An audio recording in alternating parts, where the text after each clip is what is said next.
Jack crawled into the treehouse. "Wow," he said.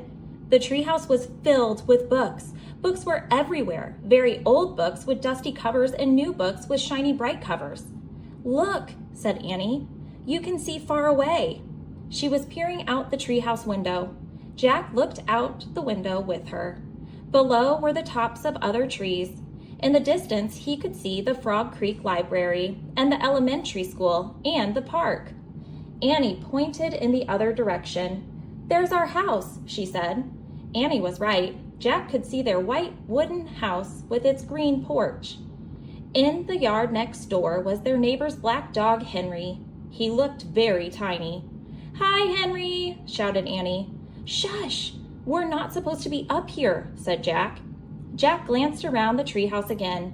He noticed that bookmarks were sticking out of many of the books. "I wonder who owns all these books," he said. "I like this one," said Annie. She picked up a book with a castle on the cover. "Here's a book about Pennsylvania," said Jack. He turned to the page with the bookmark. "Hey, here's a picture of Frog Creek," said Jack. "It's a picture of these woods."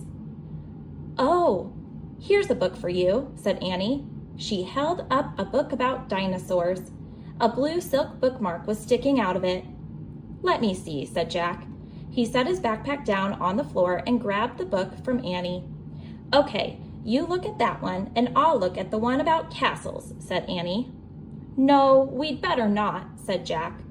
"We don't know who these books belong to." But even as he said this, Jack was opening the dinosaur book to the place where the bookmark was. He couldn't help himself. Jack turned to a picture of an ancient flying reptile. He recognized it as a pteranodon. He touched the huge bat-like wings in the picture. "Wow," whispered Jack.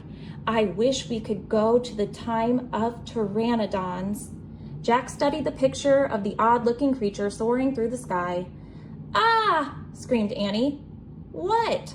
said Jack. "A monster!" Annie cried. She pointed out the treehouse window. "Stop pretending, Annie," said Jack.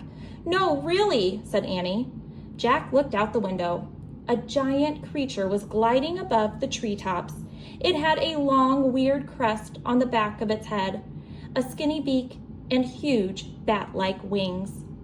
It was a real, live pteranodon. The creature swooped through the sky. It looked like a glider plane. It was coming straight toward the treehouse. "Get down!" cried Annie. Jack and Annie crouched on the floor. The wind started to blow. The treehouse started to spin. It spun faster and faster.